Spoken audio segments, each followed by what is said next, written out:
On my 22nd birthday, he stumbled upon my diary. He urgently shipped me abroad, then splurged millions on wedding preparations to marry his childhood sweetheart. Years later, I returned holding an infant. His face froze. Yours? I smiled and nodded. Amham. Just finished my postpartum confinement. As the plane took off, I still felt somewhat dazed. Never in my wildest dreams did I think I'd return after 5 years abroad, after all. Shun Huichuan had sworn I should never show my face before him again in this lifetime. Yet ironically, it was he who personally booked my return ticket, summoning me back for his anniversary celebration with Cheng Mingyu. After 2 connecting flights, I finally touched down. Sui Sui slept soundly throughout the flight, but burst into tears the moment we landed. Mommy, my feet hurt. Hearing her quiet sobs, I immediately scooped her up and headed for the arrival's exit. As I reached the station exit, I pulled out my phone to hail a ride. Just then, my phone rang. Staring at that familiar number on the screen, I hesitated, should I answer? In the end, I let it go to voicemail, but the second call came ringing through almost immediately. With a sigh, I answered it anyway. Shun Huichuan's voice came through the line, years without speaking, yet his voice hadn't changed a bit. Made it through customs. I've sent my assistant to pick you up. Shun Huichuan said it in that detached, businesslike tone, as if we were strangers. I gave a bitter chuckle. I can just grab a cab. There was a beat of silence on the line, clearly not the response Shun Huichuan had expected. After all, he took excellent care of me back then. During those years by his side, I never had to worry about daily necessities. Why would I ever need to hail a cab myself? After a brief silence, Shun Huichuan said casually, "Let the assistant handle it. I've bought Mingyu a gift on your behalf. It's in the trunk. You can take it when you come for dinner." Shun Huichuan remained as thoughtful as ever, even anticipating gift-giving details perfectly. Indeed, spending millions on venue decorations and auctioning limited edition diamonds to craft Cheng Mingyu's one-of-a-kind engagement ring, it's clear how deeply he loves her. Got it. I rubbed my temples and answered him quietly. Shun Huichuan fell silent but didn't hang up. After a long pause, Shun Huichuan finally spoke. "Jiangyu, 5 years abroad, I hope you've truly reflected. If you dare lay a finger on Cheng Mingyu, you'll answer to me." His words left me stunned. The surrounding noise seemed to fade into silence. Shun Huichuan said he wouldn't let me off. Before I could respond, Shun Huichuan hung up. Shun Huichuan really doesn't need to worry. I won't do anything to them. I just want to take good care of Sui Sui and find a decent job. That's all. As I left the airport, I lowered my head. My 22-year-old proud self would never have imagined life could sink to such lows. 2. Shun Huichuan shipped me off abroad on my 22nd birthday. That was the day he discovered my diary. When I was little, my parents disappeared during a cruise accident. None of my relatives wanted the burden of raising me. I became an unwanted orphan nobody would take in. Shun Huichuan, my neighbor, took pity on me and decided to sponsor my upbringing. We've always maintained a harmonious relationship. When I came of age, I realized Shun Huichuan meant more to me than just a benefactor. I fell in love with him, but I knew all too well that Shun Huichuan and I had no future together. So I poured all my hidden feelings into my diary. Had Shun Huichuan never read my diary, I might have kept pretending my feelings were just attachment, but he did. Shun Huichuan tore my diary to shreds, his usual gentlemanly demeanor gone. He screamed at me with undisguised loathing in his eyes. I desperately wanted to explain myself but couldn't find the words. All I could do was bow repeatedly, apologizing, admitting my mistake, regretting ever falling for him. But Shun Huichuan's rage didn't subside. The next day, he resigned from my secured job on my behalf. Under the pretense of overseas study, he exiled me to some obscure foreign university, to cut me off from the outside world. Shun Huichuan even hired bodyguards to keep watch over me. At first, I couldn't understand why Shun Huichuan would treat me this way. It wasn't until my first month abroad that Shun Huichuan's wedding news trended online. Only then did I realize he'd been carrying a torch for someone else all these years. I've rewatched Shun Huichuan's wedding video countless times. In the footage, Shun Huichuan's gaze at Cheng Mingyu was tender and lingering. He never once looked at me that way. That moment made me realize Shun Huichuan had only kept me by his side all these years out of pity and obligation.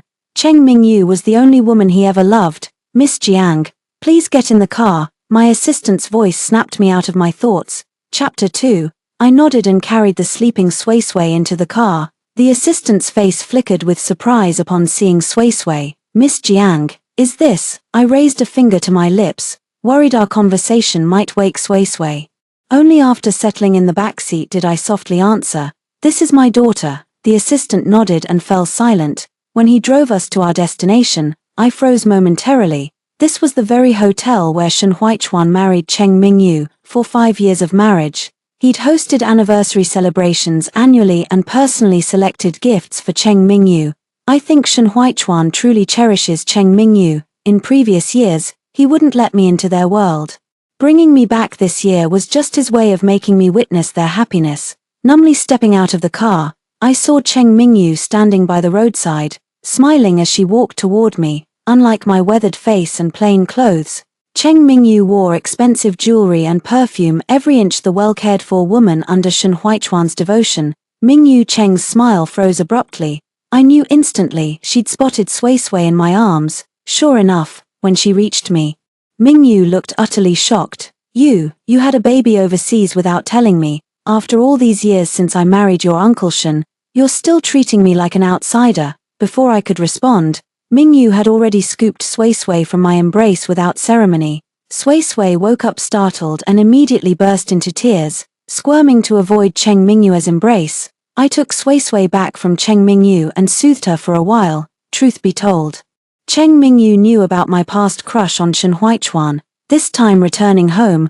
I'd rather not have too much involvement with Cheng Mingyu. Yet Cheng Mingyu stubbornly insisted on holding Sui Sui. When Cheng Mingyu and I arrived at the private dining room, Sui Sui was still crying to be held by me. Cheng Mingyu forced a smile and handed Sui Sui back to me. Your uncle Shen knows how hard childbirth is. We've never considered having children these past few years. Seeing you actually had a daughter, I just got too emotional. Several people were already seated in the private room, uncomfortable with socializing. I chose a corner seat, only for Cheng Mingyu to settle in right beside me. She even linked arms with me warmly while introducing both me and Sui Sui to others. The sidelong glances from others carried unmistakable teasing and curiosity. Unable to bear the awkward atmosphere, I excused myself to visit the restroom. As I returned from washing my face, I heard Cheng Mingyu's voice. Someone asked Cheng Mingyu why she'd brought such bad luck like me inside. Bad luck? Jiangyu is H1's friend's daughter. It's only right we look after her. Though she strayed before, she's had a child now, she won't make those mistakes again. Hearing Cheng Mingyu's words, I simply stood quietly by the private room's entrance. Yeah, to everyone else, I'm just some crazy homewrecker, a shameless bitch. Sui Sui tugged anxiously at my clothes. After calming her down, I still entered the private room. Some things just have to be faced. I don't know how much time passed before everyone in the room suddenly stood up. President Shen's here. Good to see you, President Shen. The crowd swarmed forward while I remained seated, unmoving. Only after a long pause did I finally look up and meet Shen Huichuan's gaze. He seems to have lost some weight. Shen Huichuan stood in his suit with Cheng Mingyu leaning against him, their eyes brimming with shared laughter as they gazed at each other. Surrounded by admirers, Shen Huichuan never noticed me standing in the corner. All these years, he remained the center of attention as always, while I was the only one who ended up worse off. Suddenly remembering something, Cheng Mingyu nudged Shen Huichuan playfully with a smile. H1, Jiangyu's here too. It's been years since you two met, catch up properly. She's even brought back a little surprise. At the mention of surprise, Shen Huichuan remained impassive. He first helped Cheng Mingyu sit down, ordered her a bowl of red date and tremella soup, then finally lifted his gaze toward me. Sui Sui shrank back fearfully, her whole posture radiating wariness. Shen Huichuan clearly noticed Sui Sui too. His eyes widened abruptly. Jiangyu, what's this? He was asking about Sui Sui. I'd never mentioned Sui Sui to them before, so when they saw me with her, their reactions were identical, either shocked or secretly amused. Cheng Mingyu spoke up for me. H1, this is Jiangyu's daughter. Isn't she adorable? The spitting image of her mother, and she must be at least a few years old already. Shen Huichuan's gaze lingered on Sui Sui before shifting to me, studying me intently for a long moment. Just when I thought Shen Huichuan would ignore me, he pointed at Sui Sui with a hoarse voice. During these years abroad, you've gotten married and had a child. I raised my head, meeting Shen Huichuan's eyes directly,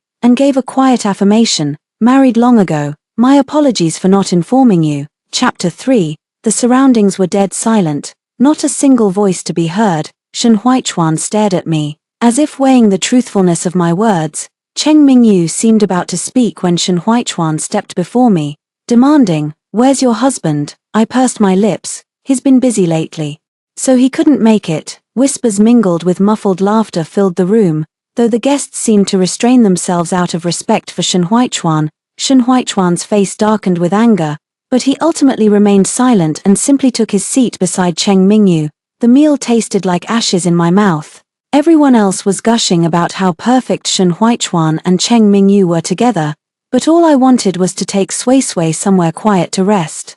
The rent here is quite reasonable, still within my budget. I don't want to go abroad anymore. The meal wrapped up sooner than expected. I tried to leave, but Shen Huaichuan stopped me, saying he had something to discuss. In the end, Shen Huaichuan and I remained alone in the private room. Cheng Mingyu was there too. Shen Huaichuan turned his frosty gaze toward me, his words as cold as his expression. "Jiangyu, now that we're both settled into our respective families, I'd appreciate it if you'd refrain from contacting me in the future." Cheng Mingyu suppressed a smile as she said, "Chuan, don't be so harsh on Jiangyu. She's grown into a sensible young woman who knows her boundaries." The couple's perfectly synchronized remarks showcased their marital harmony. While I stood there, conspicuously excluded from this intimate understanding, they never believe my promises. Yet I nodded and bowed again. "It won't happen again," I said. Neither spoke as I turned away with Sui Sui in my arms. Shen Huaichuan offered his assistant to see me out, but this time I declined. After returning to our rented apartment with Sui Sui, she suddenly whispered to me, asking if the uncle and aunt we met today disliked her. "They say children notice everything, nothing escapes their keen perception." I shook my head. "They don't dislike Sui Sui, they just dislike me." Sui Sui seemed to have so many questions for me, but ultimately didn't ask any. She just hugged me tightly and whispered, "Mommy, you've worked so hard." The tears I'd been holding back all day threatened to spill over at that moment, but I couldn't cry in front of Sui Sui, so I tilted my head back and swallowed the tears. Right after putting Sui Sui to sleep, I suddenly got a text message. The sender was Cheng Mingyu. "Jiangyu, let's talk when you're free." I frowned and told her she could just text me directly. Cheng Mingyu never replied. Right before bedtime, Cheng Mingyu called. "I'm downstairs, just need to ask you one thing. Still thinking about going abroad? Both H1 and I actually hope you'd stay overseas. Besides, isn't your husband there too? You'd be better off abroad." I was momentarily bewildered, but upon realizing the situation, found it rather amusing. The only thing that could make Cheng Mingyu contact me at this ungodly hour would be this. They both detest me to this extent. They can't even stand being in the same country together. I glanced at Sui Sui sleeping soundly beside me. When I reached downstairs, Cheng Mingyu stood exactly where I expected under the streetlight. Standing before her, I took a deep breath before meeting her gaze. "I've decided not to go abroad, for Sui Sui's sake. I won't drag her through exhausting travels anymore." Cheng Mingyu let out a soft chuckle. With no one else around, her eyes finally revealed undisguised contempt. "Jiangyu, I know you're desperate for money right now. What if I could give you a sum? Would you be willing to leave the country?" Chapter 4:3. I fell silent for a moment. My financial struggles were common knowledge by then. Cheng Mingyu and Shen Huaichuan knew exactly how tough life abroad had been for me. They pinpointed my vulnerabilities when making threats. But I declined. Cheng Mingyu seemed taken aback. That evening ended rather awkwardly between Cheng Mingyu and me. In the following days, I kept job hunting but kept getting eliminated in the first round interviews. It was a young interviewer who hesitantly told me this was Director Cheng's order. Only then did I realize Cheng Mingyu wouldn't even let me look for a job. Cheng Mingyu was dead set on making me go abroad again, after standing frozen for what felt like ages. I thanked the interviewer who'd told me the truth. The moment I stepped out of the interview building, I got a text from the hospital. Last night, I booked a hospital appointment to get some antidepressants. During the consultation, the doctor told me I've been in poor condition lately and suggested more counseling sessions. Doctors had given me similar advice back when I was abroad. It seems my depression has indeed become quite severe. As I walked out of the clinic with my medication, I was reading the instructions when I accidentally bumped into someone at the corner. I'm sorry, I blurted out the apology first, only to look up and find Shen Huichuan standing before me, and right behind him stood Cheng Mingyu. Shen Huichuan frowned slightly, appearing unwilling to speak with me as he made to leave directly. Just then, Shen Huichuan suddenly noticed the medicine in my hand. Jiangyu, what brings you to the hospital? He seemed to want to see what I was holding. But I quickly stuffed the medicine box into my bag. Just came to get some meds for a cold. Cheng Mingyu chimed in at just the right moment. There really have been quite a few flu cases lately. Shen Huichuan remained silent, his gaze still fixed on my bag. I lowered my head and hurried downstairs. Running into Shen Huichuan was completely unexpected. I used to long to see Shen Huichuan, but he was always tied up, before going abroad. Our meetings could be counted on one hand. Most days he'd just occasionally shoot me a text or two. After I left the country, Shen Huichuan completely ghosted me. Ironically, after returning home when I least wanted to run into him, Shen Huichuan kept popping up everywhere.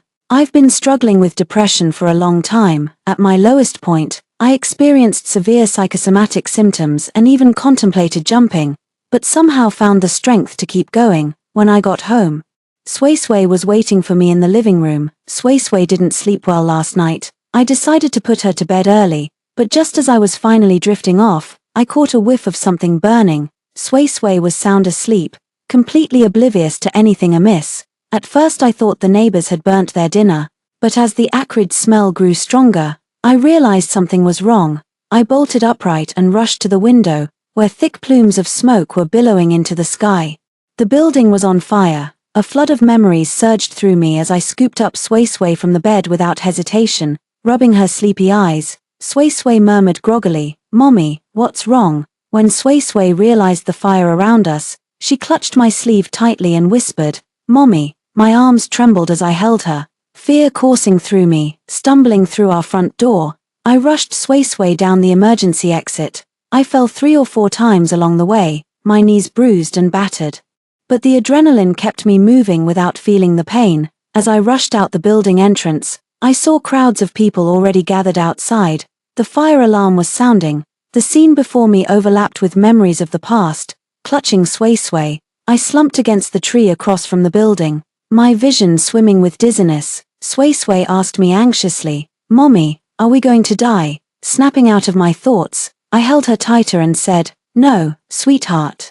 As long as Sui Sui stays by my side, I'll never let anything happen to her, because Sui Sui's birth mother had already died saving me." Chapter 5:4. During my second year abroad, Shen Huichuan finally loosened his control over me. I met a Chinese counselor named Li Jing. She was a university therapist, and I reached out to her during my darkest depression. After confessing my feelings for my uncle, I expected Li Jing to think I was disgusting too. After all, that's how everyone else had judged me. But there wasn't. She encouraged me to move on from the past and even did experiments with me. She showed me many photos of Sui Sui from shortly after birth. Though Li Jing had just gone through divorce, her love for Sui Sui was undeniable. These were the days I came closest to recovering from depression. Then one night, flames erupted in the lab building. With my earplugs in, I missed the fire alarm. My advisor rushed upstairs to evacuate me. Just then, overheated ceiling fixtures came crashing down. She threw herself over me. The light fixture came crashing down right on her head. Before the firefighters arrived, she must have known it was hopeless. Clutching my hand, she begged me to adopt Sui Sui and raise her as my own daughter. I promised her I would. In the end, my mentor perished in the fire. Then I went to pick up Sui Sui. Sui Sui was too young to remember her mother clearly, and started calling me Mom from then on. Meanwhile, my depression kept worsening. The scene in the lab building flashes before my eyes whenever I close them. It's become my personal torment. The only person who ever showed me kindness abroad has passed away. For years afterward, I was just going through the motions of living. Coming to my senses, I realized my back was drenched in sweat. Just then, a car pulled up right in front of me. As the door opened, I saw Shen Huichuan's face. Leaving the car door open, he strode straight toward me and asked if I was hurt. "I heard there was a fire here. Come on, I'll take you to the hospital." Shen Huichuan forgot all about propriety and grabbed my wrist directly. I jerked my hand away sharply. "Mr. Shen, I'm fine. Don't trouble yourself." This time, however, his reaction was unusually intense. Jiangyu, what the hell do you take me for? I found your medical records abroad last December alone. You visited psychiatric clinics at least 3 times. You're battling depression, aren't you? Why keep this from me? Facing Shen Huichuan's torrent of accusations, I could only taste bitter irony. Of all people in this world, Shen Huichuan has the least right to judge me. He pressed on relentlessly. And you never even registered our marriage. Jiangyu, what exactly have you been doing overseas all these years? How could you sink this low? Sui Sui shrank behind me in terror, tears streaming down her face. After taking a deep breath, I raised my hand and slapped Shen Huichuan hard across the face. His remaining words stuck in his throat like a jammed tape recorder. Shen Huichuan touched his stinging cheek and stared at me blankly. Shen Huichuan, what exactly do you want me to say? I spoke calmly, that depression makes my life unbearable, that I narrowly escaped a shooting overseas.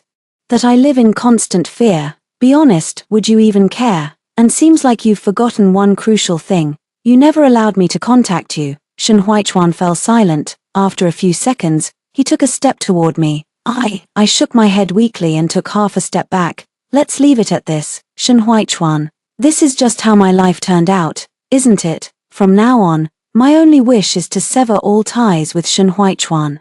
5 years was more than enough time to see someone's true colors. I picked up Sui Sui and walked out of Shen Huichuan's sight. Chapter 6, 5. Due to the fire investigation, we were relocated to a nearby hotel. Sui Sui behaved so well, staying quiet and calm even in unfamiliar surroundings. The investigation results were utterly horrifying. This fire was caused by deliberate arson. The mastermind who hired someone to set the fire was Cheng Mingyu.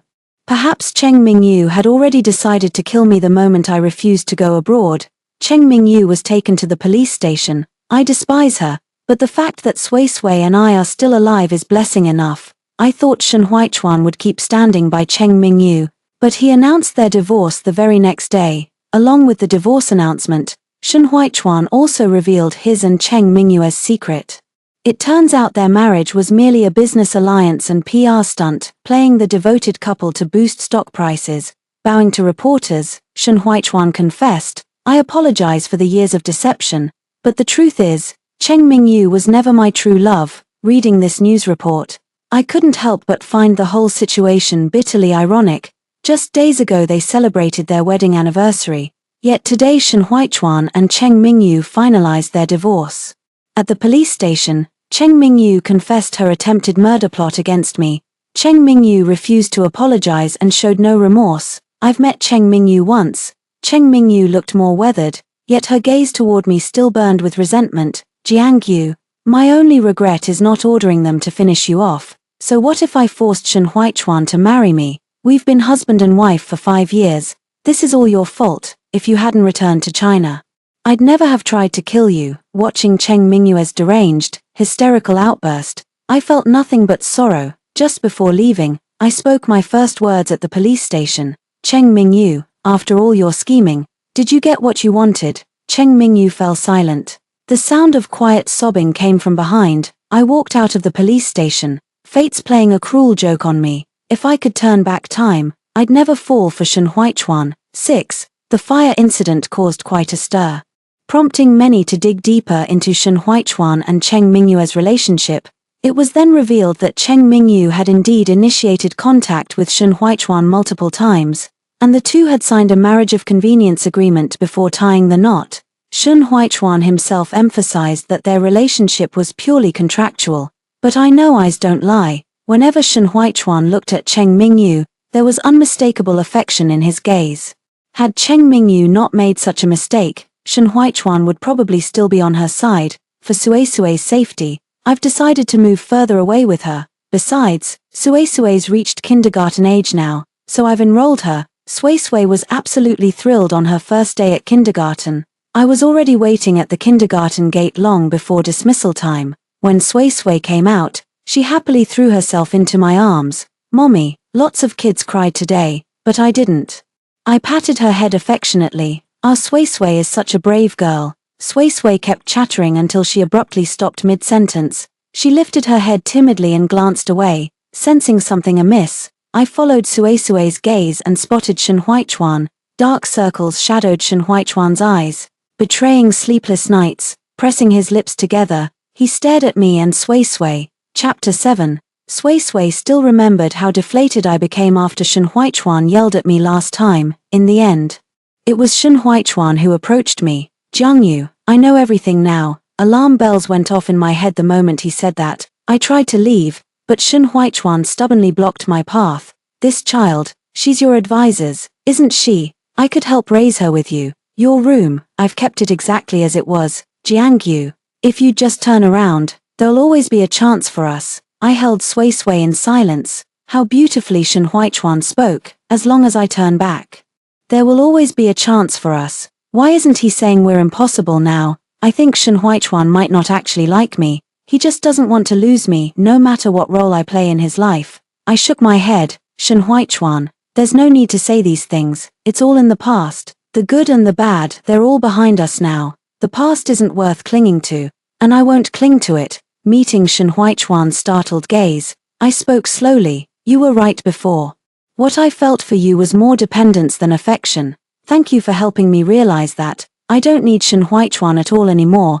That was the last time I ever saw Shen Huichuan. He seemed to stare at me for a long while, but I just kept walking. After we got home, Sui Sui whispered to me that she'd glanced back and seen Shen Huichuan crying. He was crying so bitterly. Sui Sui looked unsettled. Perhaps she'd never seen an adult cry before. I nodded. So, what would you like for dinner tonight? Sui Sui, kids are so easy to cheer up. The moment food was mentioned, Sui Sui forgot all about what just happened and eagerly started discussing dinner options with me. My phone rang as I stepped into the kitchen. When I checked it, I saw a job offer notification. I'd passed the interview from last week and got officially hired. Finally, this day has come. After weathering so many storms, I've come to realize that a peaceful, uneventful life is truly the greatest happiness. 7. After that, I rarely heard any news about Shen Huichuan and Cheng Mingyu. All I know is that Cheng Mingyu received a death sentence, and the Cheng family disowned her as their daughter.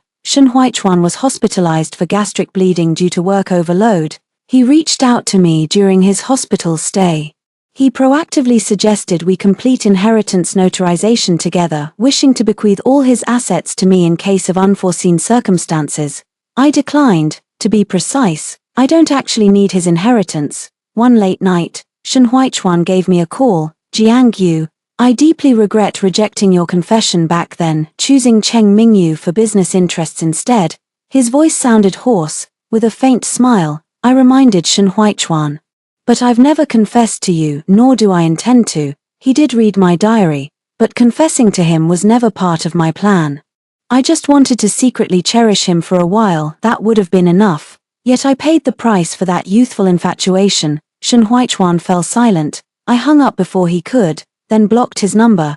I suppose this marks my final farewell with Shen Huichuan. Time has eroded whatever feelings remained between us. Our next meeting might be at Shen Huichuan's funeral. My future remains unwritten. Extra chapter, Shen Huichuan's perspective. Some truths only reveal themselves through loss.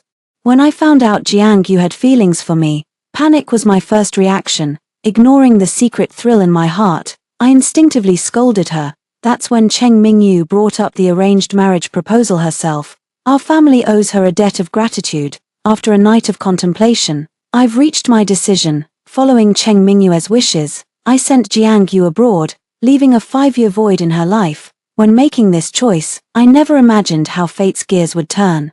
Cheng Mingyu and I agreed our arranged marriage would last only 6 years, but Cheng Mingyu wants to renew my contract. After Jiangyu returned, Cheng Mingyu couldn't sit still. She intends to harm Jiangyu. I dread to think what would happen to me if Cheng Mingyu succeeds. That day, I came to realize one thing. I could never afford to lose Jiangyu. Cheng Mingyu and I got divorced, but for now, I have no idea about the true origins of Jiangyu's child. But I knew one thing, I was in love with Jiangyu. I'd even settle for being the other man if she gave me the chance. After some digging, I discovered she was the daughter of her late mentor. My immediate reaction to this revelation was sheer euphoria. Jiangyu isn't dating or married, raising her child alone. Does this mean I still have a chance? I found Jiangyu, but nothing turned out the way I'd imagined. She turned me down, after being hospitalized with alcohol-induced gastric bleeding. I spotted Jiangyu, though she didn't notice me. The nurses started talking about her the moment she left. That's when I learned, Jiang, you had kidney issues, might need transplant surgery. Right then, I made a borderline reckless decision. Anyway, all these years I've been buried in work. And death is probably just around the corner. But before I go, I want to leave Jiangyu something. If she doesn't want my inheritance, then I'll give her something else. Jiangyu can hate me, she can skip my funeral. But I hope she remembers me, please. This is my final wish. After signing the voluntary donation agreement, I felt relieved. Jiangyu, I hope you'll remember me differently, even when death finally comes for me. At least I've left you something truly meaningful. Of course, I never told her about this. What a pity. There's no future between Jiangyu and me. Story 2. After graduating with my master's degree, I broke up with Jiang Xiang. Just because I attended her medical lecture instead of your graduation ceremony, he sneered. I nodded silently. You'll never grow up, he scoffed. Have it your way. Don't come crawling back to me later. From age 12 to 25, I was always chasing after him. So insecure that everyone thought I couldn't live without him. But this time, I'm truly exhausted. He doesn't know I've applied to study abroad, to a country far, far away from him. From then on, no one could stop him from doing things for his sister-in-law. 1. I'm attending Shuran's medical lecture. Jiang Xiang explained coldly. Meng Shuran was his sister-in-law. She once said, we're the same age. Stop calling me sister-in-law, it makes me sound old. So Jiang Xiang started calling her Shuran without a second thought. I know, I muttered, biting my lip. Then why are you still upset? He sounded exasperated. Can you stop acting like a child? Jiang Xiang, I clenched my fists, mustering the courage to meet his gaze. Let's break up. Jiang Xiang leaned back in the clinic chair, lifting his eyes indifferently. Just because I missed your graduation ceremony. I nodded silently. You really want to break up? He asked. Song Qian, I don't have the patience for these on-again off-again games. Adults should think before they speak. Forever stuck in adolescence. He sneered. Have it your way, just don't come crawling back to me later. I nodded. Don't worry, I won't. As I turned to leave, Meng Shuran happened to walk through the door. Xiang, want to grab lunch together? There's something I need to ask. Meng Shuran looked surprised when she saw me. Qianqian, what brings you here? Her eyes darted between Jiang Xiang and me. Did you two have a fight? Was it because Xiang didn't attend your graduation ceremony? She asked me. Then she explained. Qianqian, don't get me wrong. This is my first time giving this medical lecture. And it's really important to me. That's why I asked Xiang to stay and help me review it. I didn't expect it would take so long and make him miss your graduation. I'm really sorry. Her words were utterly flawless. It made me seem childish in front of her. That's exactly what I can't stand about her. Seeing my silence, she took my arm and said, come on, join us for dinner. She teased Jiang Xiang again. Now that your girlfriend's here, let's skip the cafeteria today. How about Japanese? I haven't had it in ages, Xiang. This one's on you. Then she burst into muffled laughter behind her hand. Silly me, it's always you picking up the tab anyway. Turning to me, she asked, Qianqian, Xiang mentioned you're fond of Japanese cuisine too, right? I froze mid-step, glaring at Jiang Xiang through gritted teeth. Oh really? That's news to me. Meng Shuran frowned slightly. I must have remembered wrong, but no worries. Just say what you'd like to eat, don't stand on ceremony. She was clearly treating me like an outsider. Jiang Xiang didn't seem to find anything amiss either. He stood up, leisurely removing his work jacket. Let's go, Japanese food. I withdrew my arm from Meng Shuran's grasp. You two go ahead, I'm heading home. Then I fled in panic. As I left, I heard Jiang Xiang calmly remark, ignore her, she's acting childish. Needs to be taken down a peg. 2. That evening, I saw Meng Shuran's WeChat post. It was a photo of Jiang Xiang bowing his head during her lecture. The caption reads, thank goodness you're here. Soon after, another photo of Japanese cuisine appeared. Thanks for still remembering my taste. I threw my phone aside, clutching the blanket, utterly miserable. I lay awake all night. The next day, Meng Shuran posted another WeChat moment. It was a photo of Jiang Xiang sleeping. The caption was dripping with innuendo. You've worked hard, big guy. Not a single mutual friend liked the post. They probably sent it just to mess with me. My chest felt unbearably tight. A while later, Jiang Xiang texted me, saying, Mom wants you to come try on the engagement dress. Shuaran's performing her first surgery as lead surgeon today. I need to supervise. So I can't join you. I blocked him immediately. When I went downstairs for dinner, Mom had just finished a call with Jiang Xian's mother. She waved me over with a smile, saying Jiang Xian's mom took the day off to accompany me for dress fittings. She even took time off work to come with me. She rambled on. I've always liked Jiang Xiang since he was a boy. My instincts were right. He grew up to be such an outstanding man. Qianqian, marrying him would mean you must have saved the world in your past life. Biting my lip, I mustered the courage to say, Mom, we broke up. The engagement is off. Mom's expression instantly darkened. Calling off the engagement without notice. Do you think this is some childish game? I trembled slightly. I thought Jiang Xiang had told you. Xian's already swamped with work. Yet he still humors your little antics every day. What a saint. When will you ever grow up? Tears streamed down uncontrollably. Exactly.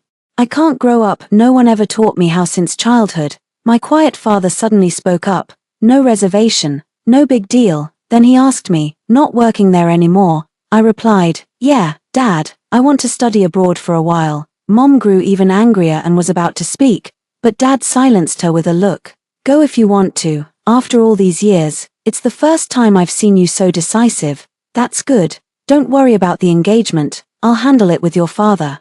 At the same time, I got a message from my best friend, Qianqian. My little brother is having a heart attack. He's at your boyfriend's hospital now, but the admission process is too complicated. I'm afraid he can't wait that long. Could you ask your boyfriend to take a look? I stayed silent for a few seconds on the phone. My best friend suddenly apologized. I'm so sorry, Qianqian. I was just too anxious. You've told me you hate this kind of situation. I'll figure it out myself. With a sigh, I said, I'll head over first. 10 minutes later, I arrived at the hospital. My best friend's younger brother seems to be in critical condition. I asked the nurse why none of the cardiology specialists were around. The nurse muttered that Jiang Xiang had summoned them all to the operating room. It was Meng Shuaran's first time leading a surgery. He wanted to ensure everything went perfectly. Meng Shuaran doesn't have that kind of authority. I know this was Jiang Xian's doing, after all.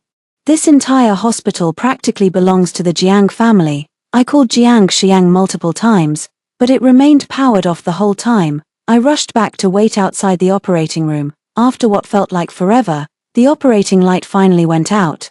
Jiang Xiang emerged carrying Meng Shuaran in his arms. He shot me a glance. What are you doing here? I grabbed his arm. My friend's younger brother is seriously ill. Before I could finish, Jiang Xiang shook off my grip and strode away.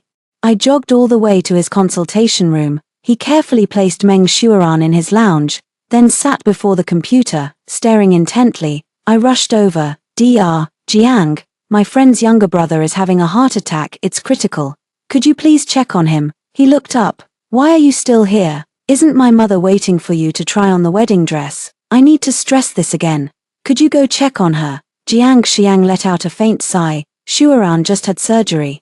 I'm worried she might have nightmares. My heart ached terribly, but I pressed on. Then could you at least arrange for another doctor? That's not possible. They need to monitor the patients closely. I can't afford even the slightest mistake. Jiang Xiang, have you no professional ethics? I told you there's a critical patient outside. As a doctor, the least you could do is check on them. He seemed taken aback by my outburst. Frowning coldly, he said, Song Qian. How many times must I tell you? In our line of work, empathy is the greatest taboo. No matter how severe the case, hospital protocols come first. I'll go when it's my scheduled time. My voice softened. Shu Huan is my only friend. I'm begging you. He sneered. Didn't you just swear yesterday you'd never beg me? Just this once. Tears welled up uncontrollably in my eyes. Jiang Xiang seemed visibly moved. Suddenly, Meng Shuaran's faint murmur came from inside the room. Xiang, are you there? I'm so scared. Jiang Xiang stood up and said coldly, if you can't wait, you're free to transfer to another hospital. After stepping out of the consultation room, it suddenly hit me I might have lost my only friend. After completing Shu Huan's hospital transfer paperwork, I wandered aimlessly down the street. I lost track of how much time had passed. Suddenly, I found myself in that familiar alley. I was reunited with my birth parents, now the Song family, when I was 12. But life didn't get better. They all looked down on me. My adopted sister kept picking on me. afraid I'd steal all the love from her. She even led the bullying against me at school. Too scared to tell my parents, I endured it in silence, which only made her behavior worse. One day after school, a group of local troublemakers cornered me in that alley. They tore my school uniform to shreds. Then Jiang Xiang appeared like a guardian angel, stepping between me and them. He chased them off, wrapped his own jacket around me, and walked me home. All I know is, the Song household was anything but peaceful that night. The next day, I heard both my brother and adopted sister had gone abroad to study.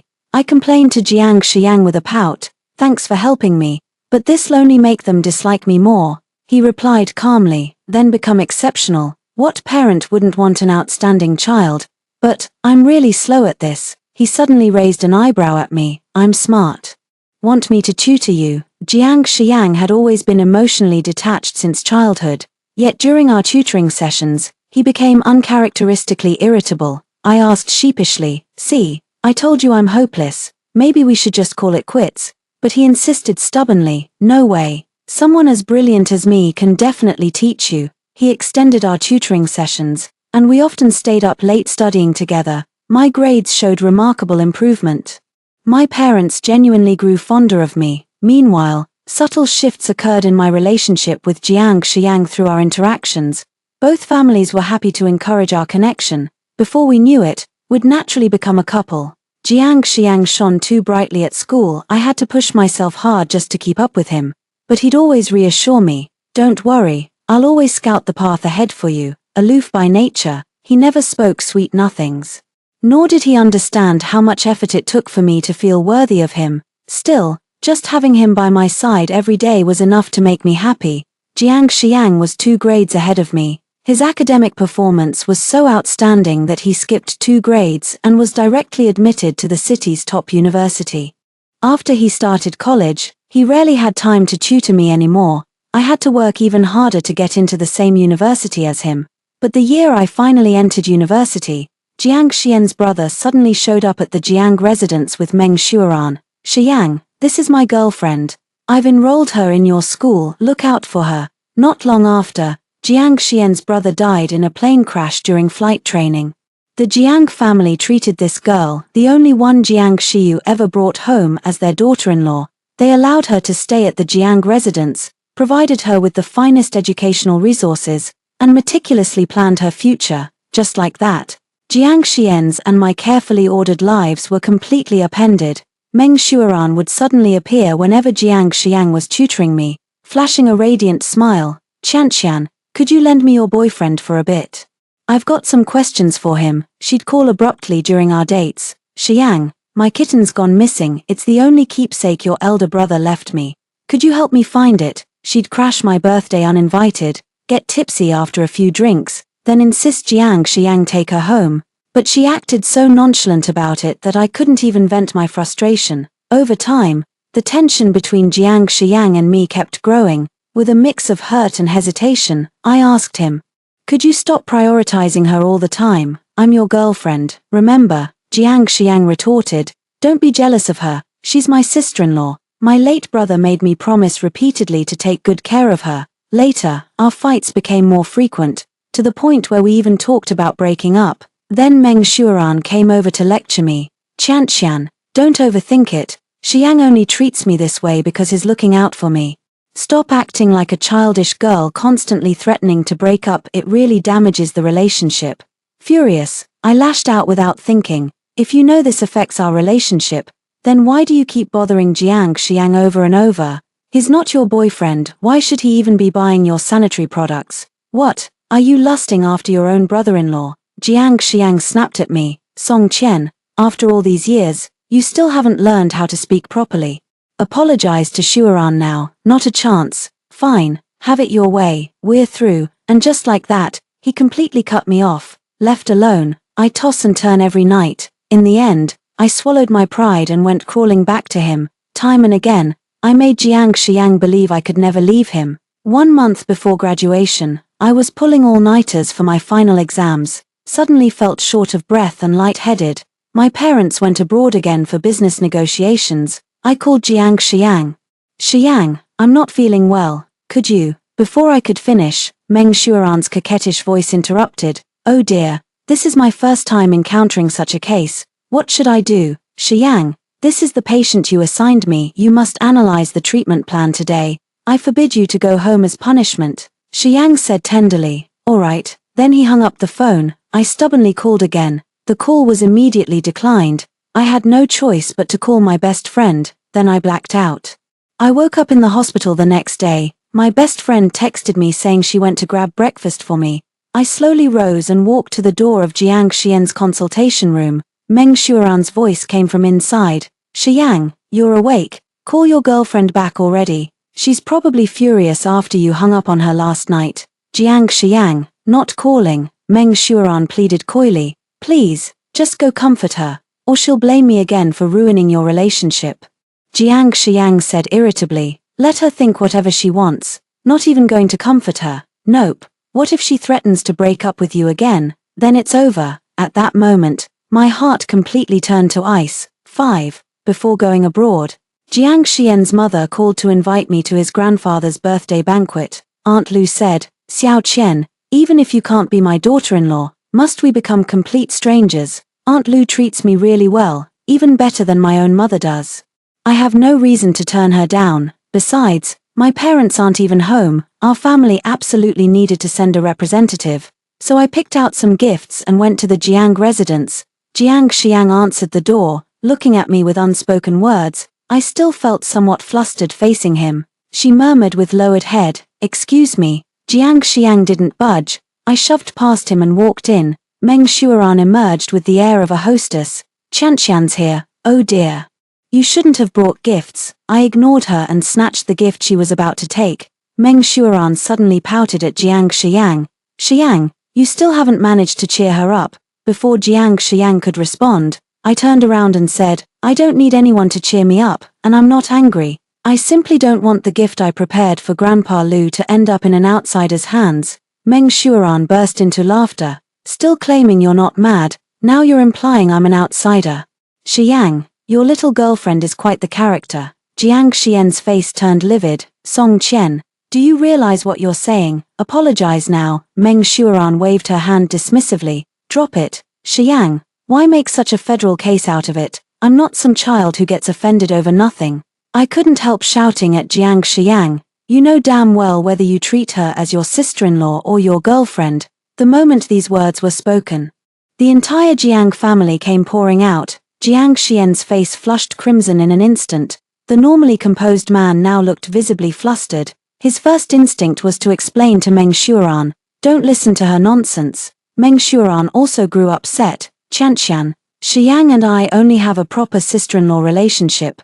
How could you think that way? What will people say if this gets out? Song Qian, apologize. Jiang Xiang growled through clenched teeth. What? Did I say something wrong? Jiang Xiang grabbed my wrist. Don't get cocky just because my parents like you. Aunt Lu quickly stepped in to separate us. After shooting Jiang Xiang a glare, she turned to me gently. Qianqian, let's eat first. We can talk about this after dinner. Tears welled up in my eyes again. Auntie, I won't stay for dinner. Since Jiang Xiang and I have called off the engagement, there's no point. What did you say? Jiang Xiang grabbed my hand again. Called off the engagement? Who said you could do that? I gave a bitter smile. Isn't that what you do when you break up? Jiang Xiang demanded. Are you serious about this? Song Qian, you said this in front of my entire family. Don't you dare regret it. I glanced at Meng Shuran before meeting his gaze. Don't worry, no one will bother you two anymore. 6. I thought Jiang Xiang and I were completely over. To my surprise, Jiang Xiang actually came to my place unannounced before my overseas trip, reeking of alcohol. My parents told me to have a serious talk with him. I led him to the backyard garden. Speak up, what's this about? Jiang Xiang said bluntly. Can we not call off the engagement? You'd actually say that. I scoffed. Aunt Lu put you up to this, didn't she? Song Qian. You're crossing the line now. Jiang Xiang rubbed his temples. I'll admit I've made scenes before, but this time I'm dead serious. Song Qian, grow up already. He sighed. You're really exhausting me like this. I found it somewhat amusing, but just as I was about to speak, his phone rang again. Then came a panicked woman's voice. Shiyang, Xiao Mi's gone missing again. I didn't want to bother you, but I've searched everywhere. Shiyang, she means everything to me. Could you please help? Gazing into Jiang Xian's moved expression, I ventured with a sliver of hope, "Stay tonight, and I promise not to call off the engagement." If he stayed, I could somehow make peace with everything that had happened before. Jiang Xiang tightened his grip on the phone. "Qianqian, please understand, I promised your brother I'd take good care of her." For some reason, I suddenly felt relieved and said calmly, "Go ahead." Just as I reached the door, he turned and said, "Your position at the hospital is all set. If you're well rested, you can come tomorrow to get familiar with the place." What he really meant was, if I suspected anything between him and Meng Shuaran, I should come keep an eye on him. That was his way of yielding to me, but I no longer needed it. 6. Before going abroad, I asked Aunt Lu to keep this news under wraps for me, so the trip went relatively smoothly. After arriving overseas, I got a new SM card and resolved to start fresh. Then one day, my advisor invited a renowned domestic expert for an academic exchange. My mind went blank the moment I saw Jiang Xian's message. Did he come specifically to see me? A strange mix of excitement and anticipation bubbled up inside me. I'm the only Chinese in the team, and my advisor assigned me to lead this exchange event. I was utterly nervous inside. But before the event day arrived, Jiang Xiang confronted me. "You turned down the job I arranged for you, just for this college," I snapped. "That's not it. This place just happens to be farther from you." Jiang Xiang suddenly sighed. "Enough, stop fooling around and come back with me." I pushed him away. "I'm doing perfectly fine with my studies here. Why should I go back with you? What could you possibly learn here? I'll mentor you if you return." His tone reeked of arrogance. "Jiang Xiang, we've already broken up," I reiterated firmly. "Song Qian, that old trick's getting stale from overuse." When I remained silent, he suddenly sighed. "Fine, my bad, I apologize. You're coming back with me later." Jiang Xiang actually apologizing. Now that's a rare sight. I asked, "Did Aunt Lu send you?" Jiang Xiang replied, "I came on my own." I asked, "Why? Haven't seen you in ages." He spoke with such calmness that no emotion could be detected in his words, yet it sent my heart racing wildly. With Jiang Xiang, I'm always like this, utterly incapable of controlling my emotions. Just as my hardened heart was about to soften again, a familiar voice poured cold water on me again. "Shi Yang." Meng Shuaran appeared before me. She looked utterly shocked when she saw me. "Qianqian, you're here too. No wonder I haven't seen you lately. Are you working or studying here?" She suddenly pouted. "Shi Yang, why didn't you tell me? Had I known, I wouldn't have come to avoid making Qianqian misunderstand again." I replied with a smile. "Don't worry, I won't misunderstand. We broke up long ago. Who he's with and what he does is his own business. It's got nothing to do with me." Jiang Xiang sighed. "All right, Qianqian, enough already. We just got here, and you know the area. Take us to eat first." I was so mad I could only laugh, rolled my eyes and walked away. 7.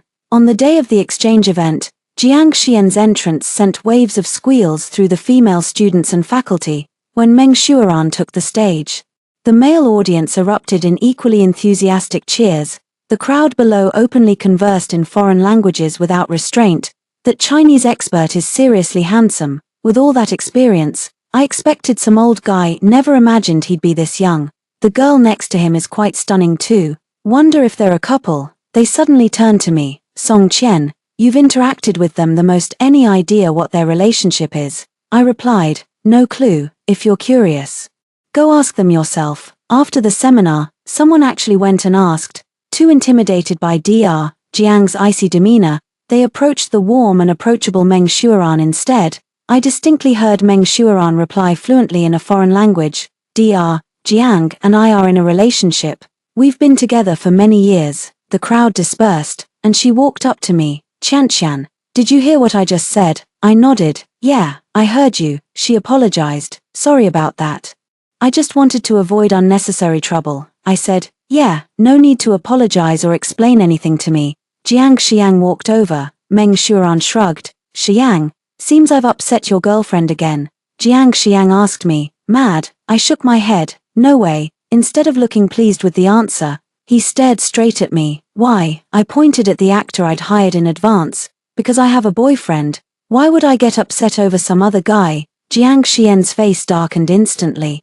"Say that again. Who is he?" I walked over and linked arms with the handsome foreign guy. I'd say the same thing 10,000 times over. Jiang Xiang was livid. Song Qian, you've got guts. Don't you dare regret this. 8. Jiang Shiyang and Meng Shuran left overnight. I heaved a huge sigh of relief. Why does my heart feel so hollow again? The moment I have downtime, my thoughts inevitably drift to Jiang Shiyang and our past together. Turns out completely detaching someone you once loved most from your very being is truly difficult. Just the slightest thought of him makes my heart ache unbearably. So I packed my schedule to the brim every single day. I wanted to exhaust myself enough to fall asleep the moment my head hit the pillow, but ever since that conference, whispers about Jiang Shiyang and Meng Shuran kept reaching my ears. Did you see Dr. Meng's post? She and Dr. Jiang look so happy together, they even get to work side by side. They have a saying, a talented scholar and a beautiful lady, what a perfect match. Wow, Dr. Meng updated her love diary again today. She overheard that Dr. Jiang is preparing a huge birthday surprise for her special day. OMG, Dr. Jiang is such a smooth operator. He literally gift-wrapped himself for his girlfriend. What are they up to tonight? So hard to guess. My hands trembled around the phone, heart pounding wildly. All those I don't care lies shattered the moment I saw them together. The pain hit harder than I ever imagined. It hurt so much I could barely breathe. That photo Meng Shuran posted, Jiang Xian's silhouette in the bathroom, sent my heart into a frantic gallop. It made me retch uncontrollably. Jiang Xiang, you finally ended up with the one you love. Happy now. But I'm sorry, I can't bring myself to wish you well. Eventually I pushed myself to socialize, to travel, to participate in all sorts of activities and meet all kinds of people. Just when I thought I was finally moving on, Aunt Lu called me. She said, Qian, I didn't want to bother you, but I can't bear seeing Xiang in this state. I can tell he's full of regrets, regretting not keeping you by his side, regretting not bringing you back from abroad, and most of all, he hasn't shown up at the hospital for ages, and none of us can reach him. Qian, if he comes to you, could you please let me know? After hanging up the phone, I let out a heavy sigh while staring at Jiang Xiang before me. I expected love to have nourished him with radiance, but instead he'd become disheveled in ways I'd never seen before. His hair was unkempt, his beard scruffy, his clothes looked unchanged for days, a far cry from his usual polished appearance. His voice came out hoarse. Qian, I've been here for days. You've always been alone, you never had a boyfriend. Did you? You lied to me back then, didn't you? I admitted. So what if I did? He suddenly gave a bitter laugh. How heartless. I asked. Why did you come looking for me? Jiang Xiang said. I'm here to study with you. I snapped. Jiang Xiang, have you lost your mind? Jiang Xiang replied. I'm perfectly sane. Trust me, I can thrive even in this place. Why? Qian, let's get back together. Shall we? Just like before, you focus on your studies, and I'll tutor you. After a long silence, I asked, Jiang Xiang, did you sleep with her? The air froze instantly, only the sound of ragged breathing remained. I sat there on pins and needles. Jiang Xiang finally nodded after what felt like an eternity. His confirmation pierced my heart like 1,000 needles. The pain made me dizzy, yet I forced composure, saying, what makes you think I'd want a rotten cucumber? Jiang Xiang, I admit you're exceptional, but you're not my only option. Qian, let me explain. Explain what? The alcohol, the heat of the moment, mistaking her for me. Jiang Xiang, none of that changes the fact you slept with her. You should know, after what you've done, there's no going back for us. Qian, must it be this way? What's this now? Realized she wasn't as perfect as you imagined after being with her? Or are you getting nostalgic for the version of me who used to fawn over you like some lovesick puppy? Qian, don't talk about yourself like that. Isn't it true? I suddenly lost control of my emotions, shouting with a trembling voice. Jiang Xiang, you've always been so arrogant since childhood. While I've always been full of insecurities, yet someone like me fell hopelessly in love with you. Do you know why I'm always the one to apologize after our fights? First, because I love you, and I choose to. Second, because I feel inadequate. I know how exceptional your admirers are, and I fear truly losing you. Third, because you never gave me a sense of security, always making me feel no amount of effort could ever make you stay. These years have exhausted me, but at least now I no longer love you. Jiang Xiang covered his face, sobbing uncontrollably. It was the first time I'd seen him in such a wretched state, but I won't soften my heart again.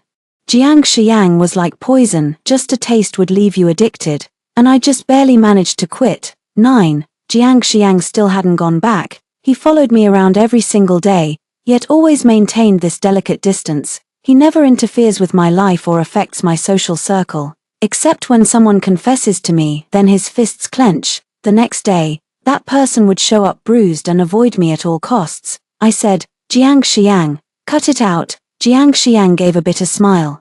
I used to say this all the time, but only now do I realize how painful it feels when the tables are turned.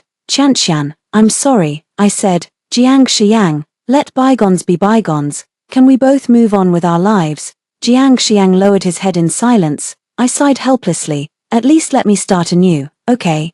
"Jiang Xiang, I've had a wretched life, abandoned by my birth parents as a child. Then mistreated by my adoptive family who made me do the hardest chores and beat me or starved me when I couldn't manage. Later, my biological parents found me. They were wealthy, and I thought my life would finally turn around, but I was wrong. While they pretended to be overjoyed at reclaiming their long-lost daughter, they secretly saw me as an embarrassment. My brother resented me, my stepsister bullied me, and in the end, my parents blamed me for disrupting their picture-perfect family. They even said it would have been better if they'd never found me. I grew more insecure by the day. I endured the abuse in silence, terrified they might lose me again, because then I'd truly have nowhere to call home. Jiang Xiang, from the moment you walked into my life, I was smitten. That day when our families got together and everyone else shunned me, you were the only one who came over to talk and handed me a drink. Then you saved me again, that night. You stood up for me in front of my family, arguing my case until my parents finally realized how much they'd failed their own daughter. After that, you promised to help me become extraordinary, someone everyone would adore. Back then, I couldn't help wondering, does everyone include you too? Qianqian, please stop.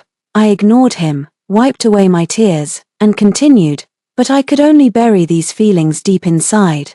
I was terrified you'd be disgusted if you knew, then I'd never get to stay by your side again. So I desperately tried to excel at everything, to keep up with your pace, but I was just too inept. No matter how hard I tried, I could never shine. Just when I was about to give up, our parents suddenly arranged our marriage, and to my surprise, you didn't refuse. You know, I was so thrilled during that time I couldn't sleep night after night. Eventually, we gradually started doing things couples normally do. You told me to study hard so we could work together someday. That's why I chose medicine, the most challenging field. Gradually, more and more people began praising me.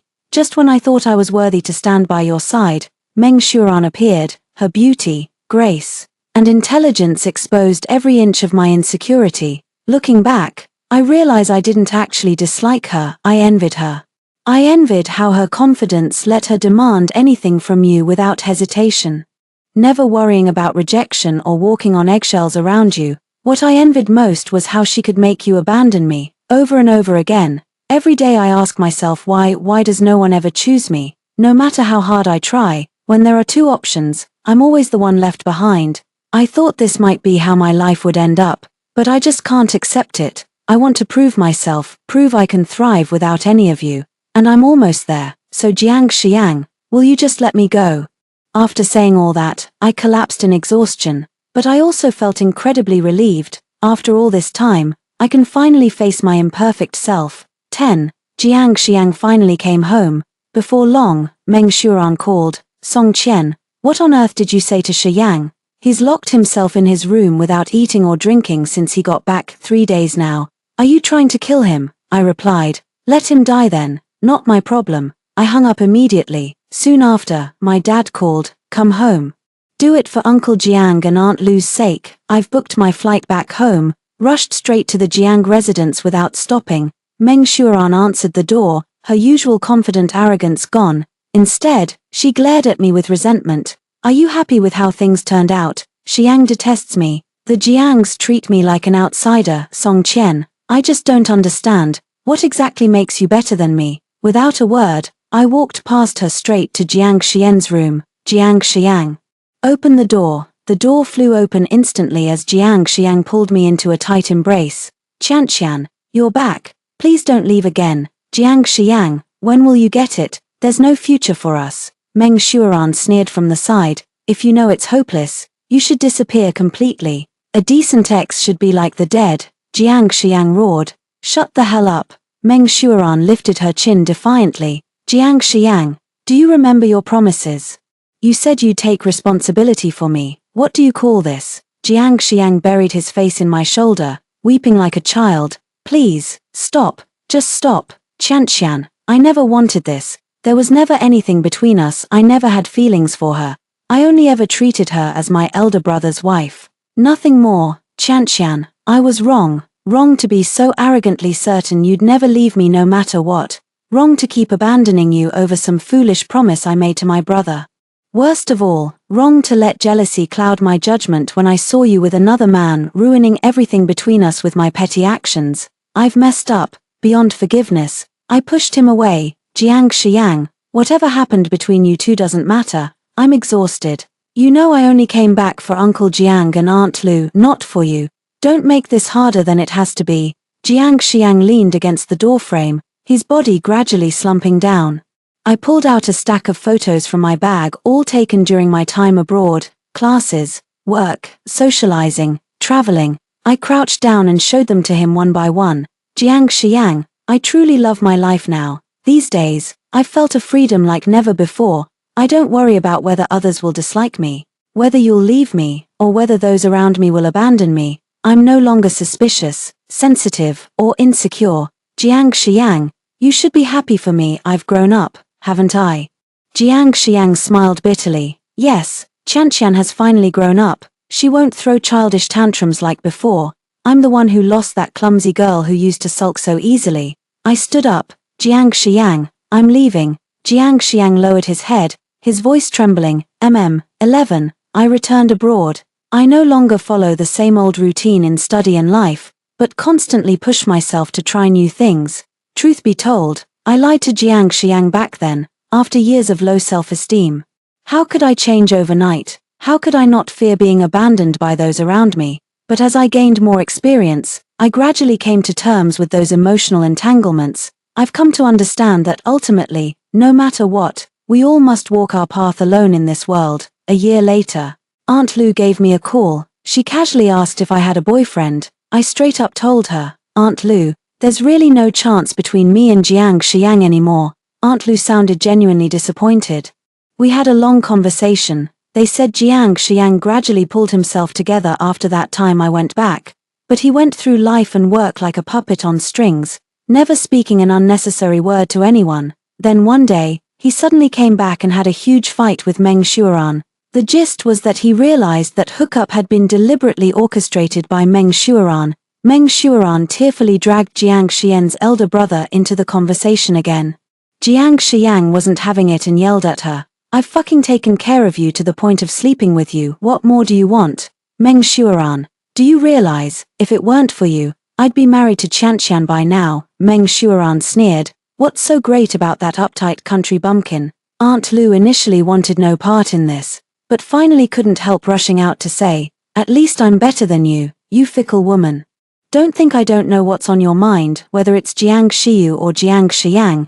Do you really care about them as people? You're only after the status they can give you. Meng Shuoran was thrown out of the Jiang household that very night. Soon after, she lost her job at the hospital too. Stripped of her status as the Jiang family's daughter-in-law, few people paid her any attention afterwards. Jiang Xiang occasionally sends me a few messages. I'd give him token replies in return. As he puts it, even if we can't be lovers, must we cut all ties? Your advisor has invited me over for academic exchanges 3 or 4 times already. Whatever, honestly, I couldn't care less anymore. The END, Jiang Xiang. 1. I first met Qianqian at one of my mom's dinner parties. She never quite fit in with the other kids, wide-eyed and fidgety. She moved through the world like a startled fawn, yet her own family seemed to hold her at arm's length. They always looked right through her, curious. I handed her a drink, which she took with trembling hands. She couldn't bring herself to meet my gaze. When I asked her questions, she'd blush and stammer in response, as if I were some terrifying figure. I got bored and walked away. Later at school, I saw her again. She was being bullied by her younger sister leading the charge. I've always believed that those who deserve pity have their own flaws. I didn't help her, until that afternoon after school.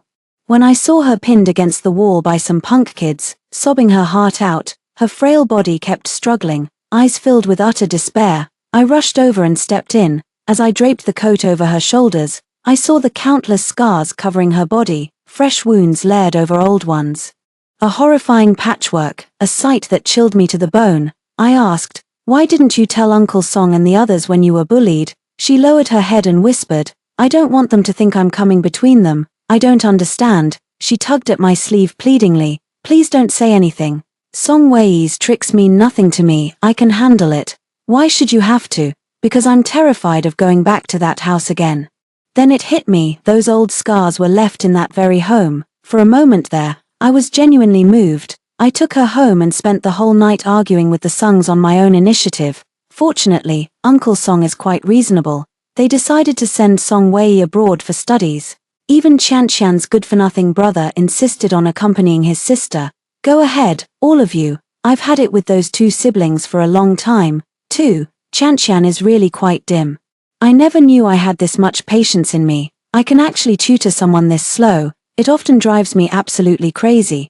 But gradually I realized I didn't actually mind it. In fact, it brought unexpected joy to my life. Our whole family is highly intelligent. Then suddenly this delightfully clumsy girl came along. Seems pretty interesting. So I deliberately give her tricky problems, just to watch her struggle and blush before asking me to explain.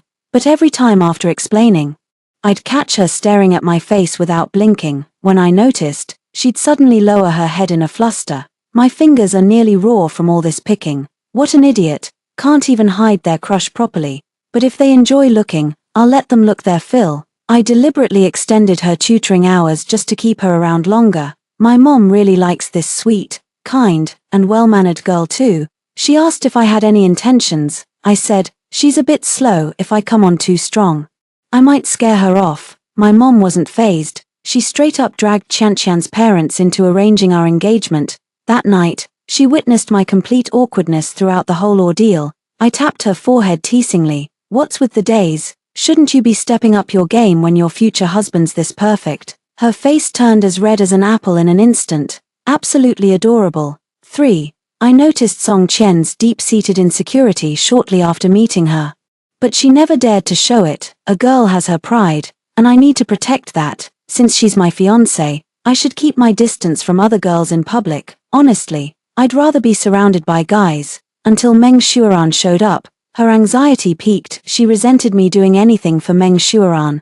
But I think it's more about her crippling inferiority complex around Meng Shuaran. I just don't get it after all I've done. Why can't she trust me? We've been fighting constantly lately.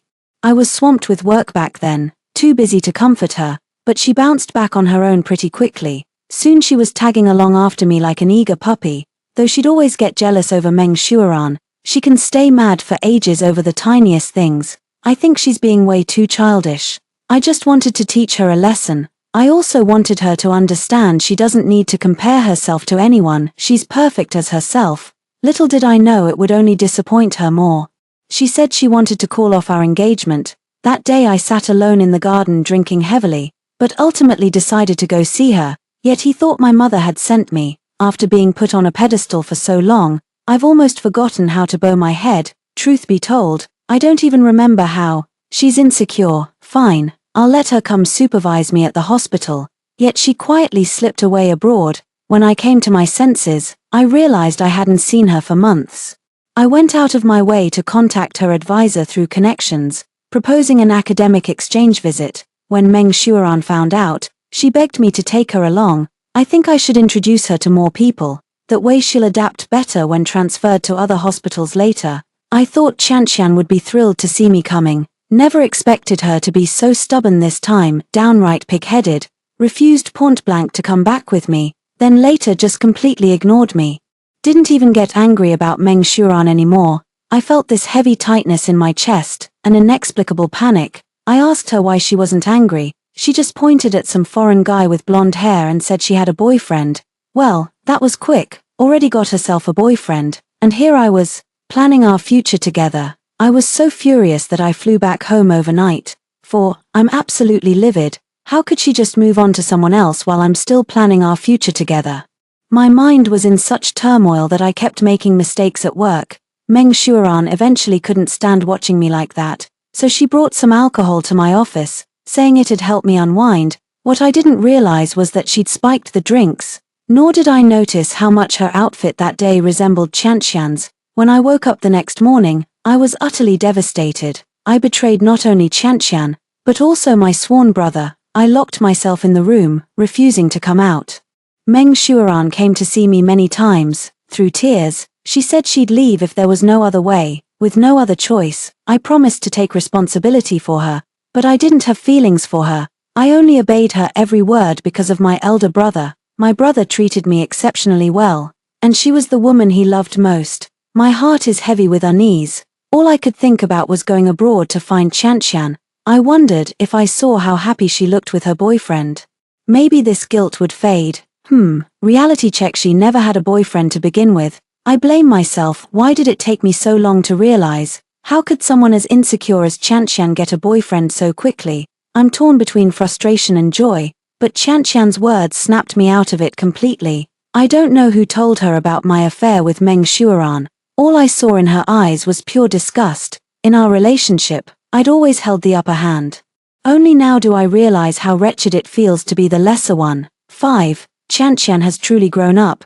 She's developed her own way of thinking. I've secretly visited her place many times, catching glimpses of her life, seeing how happy she is. I couldn't bring myself to disturb her. I drove Meng Shuaran away. But I know Qianqian won't come back because of this either. There will always be this rift between us, a divide so deep we'll never meet again in this life. I suppose I'll end up growing old alone. The end.